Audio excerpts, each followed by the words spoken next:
അസ്സലാമു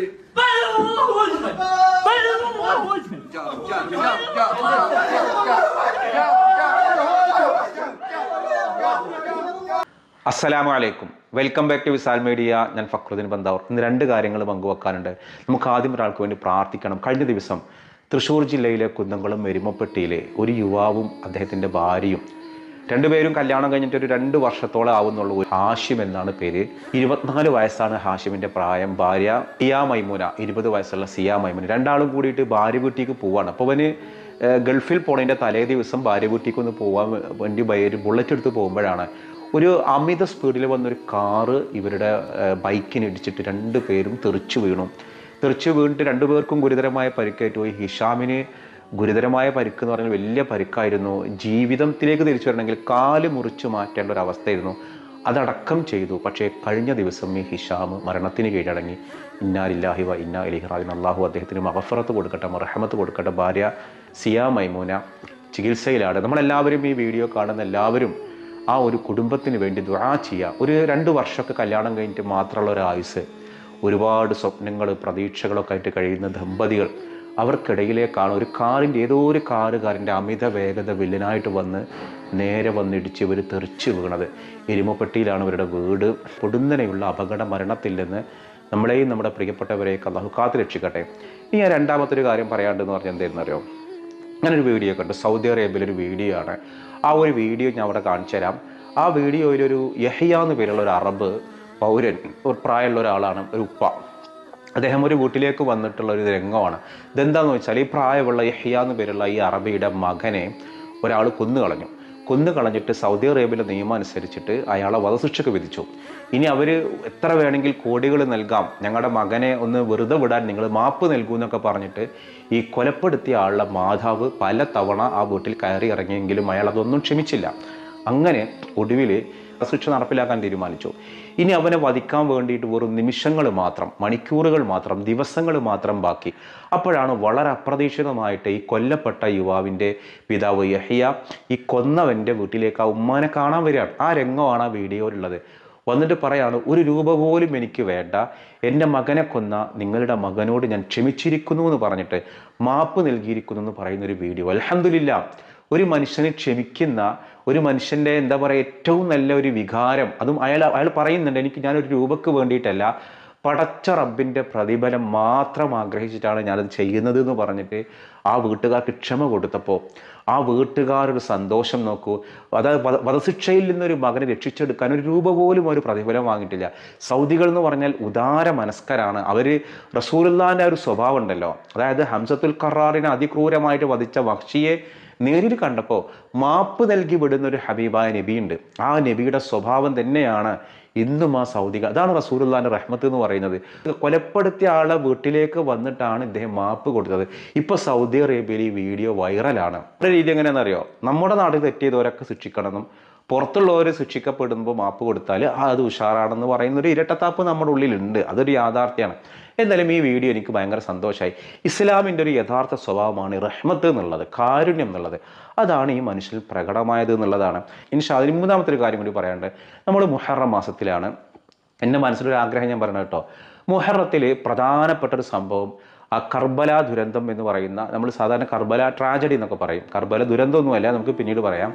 അതിലേക്ക് വന്ന കുറേ ചരിത്രങ്ങളുണ്ട്. ആ ചരിത്രങ്ങളൊന്ന് പറഞ്ഞല്ലോ. നമ്മൾ കുറേ ചരിത്രങ്ങൾ പറഞ്ഞിട്ട് അപ്പോൾ ഞാൻ ഇന്ന് മുതൽ കർബലയുടെ ചരിത്രം പറയണം. ഇത് പാർട്ട് 1 ആണ്. നിങ്ങൾ ഇതിങ്ങനെ കൃത്യമായിട്ട് കേട്ടാൽ ഈ ഒരു ചരിത്ര കഥകൾ നിങ്ങൾക്ക് കൃത്യമായിട്ട് മനസ്സിലാവും.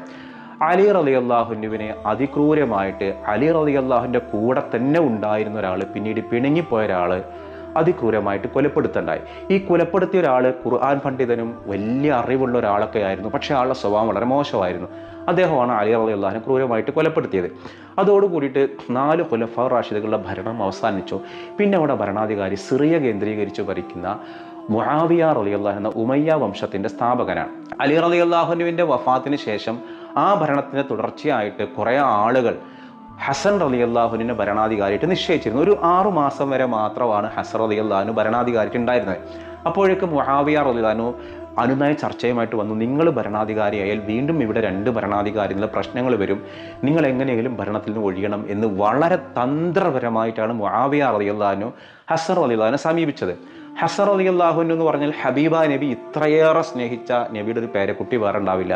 നബി അത്ര ചുംബിച്ച് മതിവരോളം ചുംബിച്ച പൂമുഖമാണ് ഹസൻ റളിയല്ലാഹു അൻഹു. അപ്പം അദ്ദേഹം പറഞ്ഞാൽ അധികാരത്തിൽ നിന്ന് മാറാം, പകരം ഞാൻ ചില കണ്ടീഷൻസ് നിങ്ങൾ പാലിക്കണം എന്ന് പറഞ്ഞു. അങ്ങനെ മുആവിയയുടെ മുമ്പിൽ കണ്ടീഷൻസ് വെക്കണം. നിങ്ങൾ എൻ്റെ പിതാവായ അലി റളിയല്ലാഹു അൻഹുവിനെ ഉമയ്യാക്കൾ പല ആളുകളും അധിക്ഷേപിക്കുന്നത് അത് നിർത്തലാക്കാൻ വേണ്ടിയുള്ള സംവിധാനങ്ങൾ ചെയ്യണം.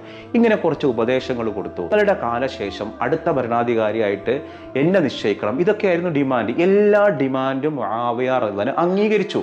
അങ്ങനെ ഹസൻ റളിയല്ലാഹു അൻഹു അധികാരത്തിൽ നിന്ന് മാറി. മുആവിയ റളിയല്ലാഹു അൻഹുവിൻ്റെ ബുദ്ധിയിൽ വന്നത് എങ്ങനെ ഹസൻ റളിയല്ലാഹു അൻഹു ഒഴിവാക്കാം, അങ്ങനെ ഒരു ചാര വനിതയെ നിയമിക്കാൻ. ഈ ചാര വനിത ഹസൻ റളിയല്ലാഹു അൻഹുവിൻ്റെ വീട്ടിലേക്ക് വന്നത് അവിടുത്തെ സേവകയായിട്ടാണ്. എല്ലാ കാര്യങ്ങളും ഹസൻ റളിയല്ലാഹു അൻഹുവിൻ്റെ ഭാര്യയ്ക്കും ഹസൻ റളിയല്ലാഹു ചെയ്തു കൊടുക്കാൻ വേണ്ടിയുള്ള ഒരു സേവക. ഈ സേവക ഭയങ്കര വിശ്വാസ്യത പിടിച്ചു പറ്റിയിട്ട് അവരുടെ ഉള്ളിലെ ലക്ഷ്യം തരുന്നതോ എങ്ങനെയെങ്കിലും ഹസൻ റളിയല്ലാഹു അൻഹു തീർക്കുക. കാരണം ഹസൻ റളിയല്ലാഹു അൻഹു ജീവിച്ചിരിക്കുന്നുണ്ടെങ്കിൽ മുആവിയയ്ക്ക് ശേഷം പിന്നെ ഭരണാധികാരം കൊടുക്കേണ്ടി വരും. ഈ കണ്ടീഷൻസ് ഒക്കെ പാലിക്കേണ്ടി വരും. അവിടെ നിന്നാണ് ആ ഗൂഢതന്ത്രം. അങ്ങനെ ആ കുടുംബത്തിൻ്റെ വിശ്വാസ്യത പിടിച്ചു പറ്റി ചാര വനിത വന്നിട്ട് ഇവർക്ക് വിഷം കൊടുത്തുള്ളതാണ്. അതായത് അലി റളിയല്ലാഹു അൻഹു വഫാത്തായിട്ട് 10 വർഷം കഴിയുമ്പോഴേക്കാണ് ഈ സംഭവം നടക്കുന്നത്. അങ്ങനെ ഹസൻ റളിയല്ലാഹു അൻഹുവിനെ വിഷം കൊടുത്ത് അതിക്രൂരമായിട്ട് കൊലപ്പെടുത്തി. പാവം ഹസൻ റളിയല്ലാഹു അൻഹു ഒന്നും അറിയാതെ തൻ്റെ സേവകയായി വിശ്വസിച്ചിട്ടാണ് അവർ കൊടുത്ത പാല് കുടിക്കുന്നത്. എന്നിട്ട് എന്താ ചെയ്തത്? രക്തം ഛർദ്ദിക്കാൻ തുടങ്ങി. വേഗം ഹസൻ റളിയല്ലാഹു അൻഹുവിൻ്റെ മക്കൾ ഹസൻ റളിയല്ലാഹു അൻഹുവിൻ്റെ സഹോദരിയായ അതായത് ഫാത്തിമ ബീവിയുടെയും അലി റളിയല്ലാഹു അൻഹു മക്കളായ സൈനബിൻ്റെ വീട്ടിലേക്കും ഉമ്മു കുൽസുമിൻ്റെ വീട്ടിലേക്കും അവരൊക്കെ ഓടി വന്ന നിമിഷം, മരണ വെപ്രാളത്തിന് നിമിഷം അദ്ദേഹം അവസാന ആഗ്രഹം പറഞ്ഞു, എന്നെ ഹബീബായ നബിയുടെ മണ്ണിനടുത്ത് കബറടക്കിയ മണ്ണിനടുത്ത് എന്നെ കബറടക്കണമെന്ന് എനിക്കൊരാഗ്രഹമുണ്ട്. അങ്ങനെ അദ്ദേഹം മരണപ്പെട്ടു. അതൊരു ക്രൂരമായ കൊലപാതകമായിരുന്നു. അവിടെ കബറടക്കിയതിട്ടുള്ള ആരെയാണ്? അബൂബക്കർ റളിയല്ലാഹു അവിടെ കബറടക്കിയിട്ടുണ്ട് ഹബീബായ നബിയോടൊപ്പം. ഉമർ റളിയല്ലാഹു നബി താമസിച്ച ഒരു വീടാണ്. ഇനി അവിടെ സത്യം പറഞ്ഞാൽ ഒരാളെ കൂടി കബറടക്കാനുള്ള സ്പേസ് ഉണ്ട്. അതിലപ്പുറം ആ റൂമിൽ സ്പേസ് ഇല്ല. അവിടെ കബറടക്കാനുള്ള ഒരു അവകാശമാണ് ആര് ഹസൻ ചോദിച്ചത്. പക്ഷേ അതിന് സമ്മതം കിട്ടിയില്ല. പൊതു ശ്മശാനത്തിലാണ് ഹസൻ റളിയല്ലാഹു അൻഹു കബറടക്കിയത്. കണ്ണീരോടുകൂടി അഹ്ലു ബൈത്ത് തീരുമാനം അംഗീകരിച്ചു. അപ്പോൾ ഹബീബ നബിയുടെ ചാരത്ത് അബൂബക്കർ റളിയല്ലാഹു അൻഹു ഉണ്ട്, ഉമർ റളിയല്ലാഹു അൻഹു ഉണ്ട്. ഇനി അവിടെ ആരാണ്? ചില ചരിത്ര ഗ്രന്ഥങ്ങൾ കാണാം അതിന് ഈസാ നബി അലൈഹിസ്സലാം വീണ്ടും ഇവിടെ വരുമല്ലോ. ക്രിസ്ത്യാനികളും ജൂതരും മുസ്ലിങ്ങളൊക്കെ വിശ്വസിക്കുന്നതാണ് ഈസാ നബി അലൈഹിസ്സലാമിൻ്റെ വരവ്. അങ്ങനെ വന്നു കഴിഞ്ഞാൽ അദ്ദേഹത്തിനെ കബറടക്കാനുള്ള സ്പേസാണ് അവിടെ എന്ന് ചരിത്ര ഗ്രന്ഥങ്ങളൊക്കെ കാണാം. എന്തായാലും ഹസൻ റളിയല്ലാഹു അൻഹു വഫാത്തിന് ശേഷം ഈ ഹുസൈൻ റളിയല്ലാഹു അൻഹുവിന് കാര്യങ്ങൾ മനസ്സിലായി.